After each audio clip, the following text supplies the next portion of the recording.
Berjumpa kembali dengan Pak Yogo pada mata pelajaran Al-Quran Hadis,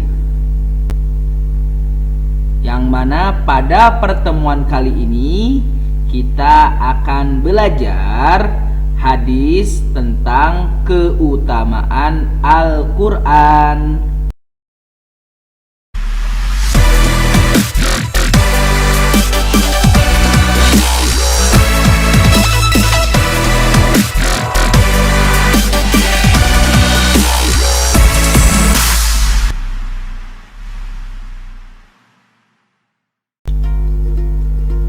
A'udzu billahi minasy syaithanir rajim. Bismillahirrahmanirrahim. Assalamualaikum warahmatullahi wabarakatuh. Apa kabar anak soleh, solehah dan dirahmati oleh Allah Subhanahu wa taala? Pak Yogo yakin anak-anak semuanya dalam keadaan baik, sehat walafiat. Berjumpa kembali dengan Pak Yogo pada mata pelajaran Al-Quran Hadis, yang mana pada pertemuan kali ini kita akan belajar hadis tentang keutamaan Al-Quran. Pak Yogo tidak akan pernah bosan mengingatkan kepada anak-anak semuanya yang soleh dan solehah dan dirahmati oleh Allah Subhanahu wa taala untuk tetap semangat belajarnya. Jangan bermalas-malasan. Walaupun sekarang masih belajarnya di rumah, tetapi tidak mengurangi semangat belajar ya nak. Dan Bapak Yogo mengingatkan juga kepada anak-anak semuanya untuk menyaksikan dan memperhatikan video pembelajaran ini dari awal sampai akhir, supaya anak-anak semuanya memahami dan paham materi Al-Quran Hadis pada pertemuan kali ini, yaitu hadis tentang keutamaan Al-Quran. Langsung saja kita ke lafaz hadis. Lafaz hadis tentang keutamaan Al-Quran. Pak Yogo akan bacakan lafaz hadisnya. Anak-anak menyimak, melihat tayangan video ini. Lafaz hadis tentang keutamaan Al-Quran. Pak Yogo bacakan dan anak-anak boleh mengikuti di rumah kalian masing-masing. Diawali dengan membaca lafaz ta'awudz. A'udzu billahi minasy syaithanir rajim. Bismillahirrahmanirrahim.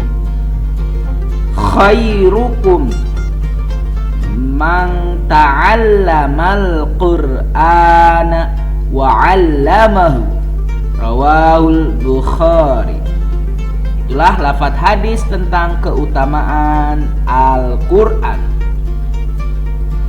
Sekarang kita ke terjemahan hadis atau arti dari hadis keutamaan Al-Quran.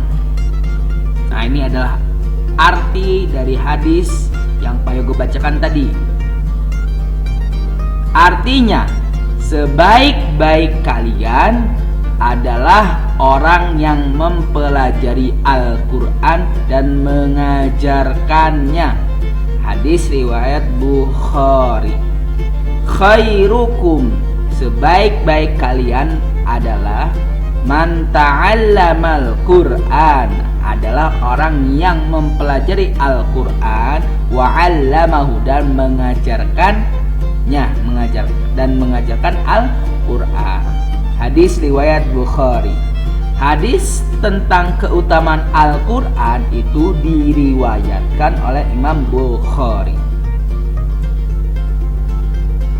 Jadi sebaik-baiknya orang adalah orang yang mempelajari Al-Quran.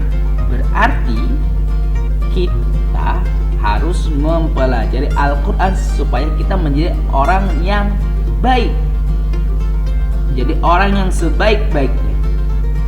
Kemudian kita juga harus mengajarkan Al-Quran kepada orang lain supaya kita menjadi orang-orang yang baik, menjadi orang yang sebaik-baiknya. Lanjut kita ke penjelasan. Nah, ini penjelasan. Penjelasan hadis tentang keutamaan Al-Quran. Yang pertama adalah orang yang belajar membaca Al-Quran termasuk orang yang mulia. Nah, yang sudah Pak Yogo jelaskan barusan bahwasannya jika kita ingin menjadi orang yang baik, menjadi orang yang sebaik-baiknya, maka kita harus belajar membaca Al-Quran. Kita harus belajar Al-Quran. Yang kedua, orang yang belajar membaca Al-Quran akan mendapatkan kebaikan di dunia dan di akhirat. Subhanallah. Jika kita belajar Al-Quran, berarti kita mendapatkan kebaikan di dunia dan juga mendapatkan kebaikan di akhirat. Subhanallah. Siapa yang ingin mendapatkan kebaikan di dunia dan di akhirat, pasti anak-anak semuanya ingin mendapatkan kebaikan di dunia dan di akhirat. Maka dari itu kita harus semangat belajar Al-Quran, terutama belajar membaca Al-Quran. Kemudian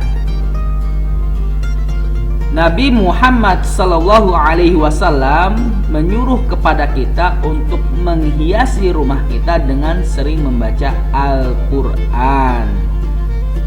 Ada hadis Rasulullah lain nih, zayyinu buyutakum bitilawatil Quran, yang artinya hiasilah rumah-rumahmu dengan tilawah Al-Quran, dengan membaca Al-Quran. Itu adalah sabda Rasulullah, hadis Rasulullah yang berisi perintah untuk menghiasi rumah kita dengan sering membaca Al-Quran.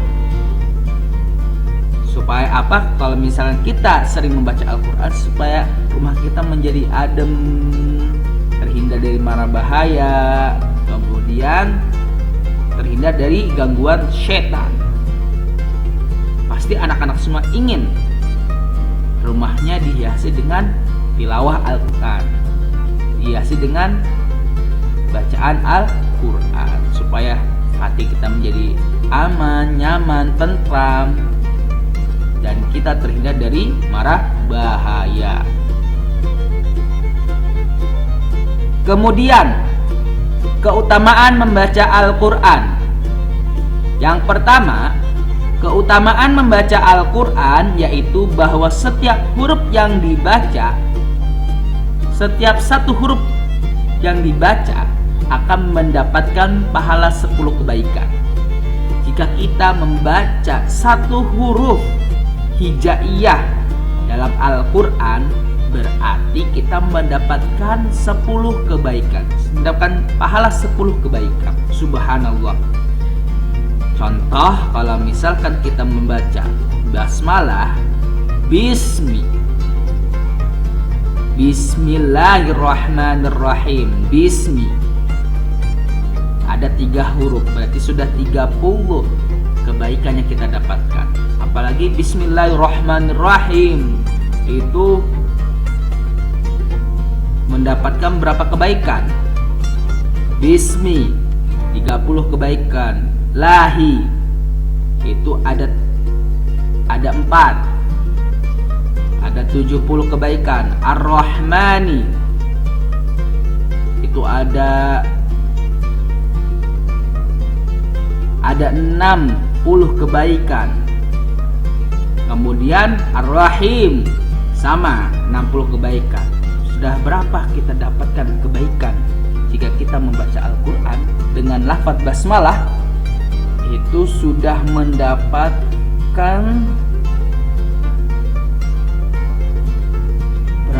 kebaikan. 60 ditambah 60 ditambah 40, 140 ditambah 30, 170 kebaikan. Apalagi kita membacanya tiap hari, itu berapa ratus, berapa ribu kebaikan yang kita dapatkan. Itu adalah keutamaan membaca Al-Quran yang pertama. Yang kedua, orang yang mendengarkan bacaan Al-Quran akan mendapatkan pahalanya. Subhanallah, kita membaca Al-Quran mendapatkan pahala, dan kemudian kita mendengarkan bacaan Al-Quran, kita mendapatkan pahala. Subhanallah, Maha Suci Allah. Ini adalah keutamaan membaca Al-Quran yang luar biasa. Maka dari itu kita amalkan membaca Al-Quran dan belajar Al-Quran, belajar membaca Al-Quran. Kemudian jadikanlah Al-Quran sebagai pegangan hidup. Kenapa? Karena Al-Quran sebagai pedoman hidup manusia. Ketika hati kita mengalami gelisah, maka ambillah air wudhu, kemudian bacalah Al-Quran sambil berserah diri kepada Allah Subhanahu wa ta'ala. Jadi Al-Quran adalah kitab suci umat Islam, dan Al-Quran sebagai pedoman hidup manusia. Maka ketika kita gelisah, galau, sedih, maka ambillah air wudhu, kemudian membaca Al-Quran supaya hati kita menjadi aman, tenang, dan tentram. Sambil kita berserah diri kepada Allah, membacakan doa kepada Allah Subhanahu wa ta'ala. Itu adalah keutamaan membaca Al-Quran. Terima kasih atas perhatiannya kepada anak-anak semuanya yang soleh, solehah, dan dirahmati oleh Allah Subhanahu wa ta'ala, yang sudah menyimak video pembelajaran ini dari awal sampai akhir. Apabila anak-anak semuanya yang ingin bertanya, atau anak-anak yang belum paham materi kita hari ini, pertemuan hari ini, silahkan bertanya di kolom komentar video ini. Bagi siapa yang ingin bertanya, silahkan minta tolong kepada ayah bundanya untuk bertanya melalui WhatsApp. Sekali lagi terima kasih atas perhatiannya. Kurang lebihnya mohon maaf. Usikum wa nafsi bittaqwallah. Assalamualaikum warahmatullahi wabarakatuh.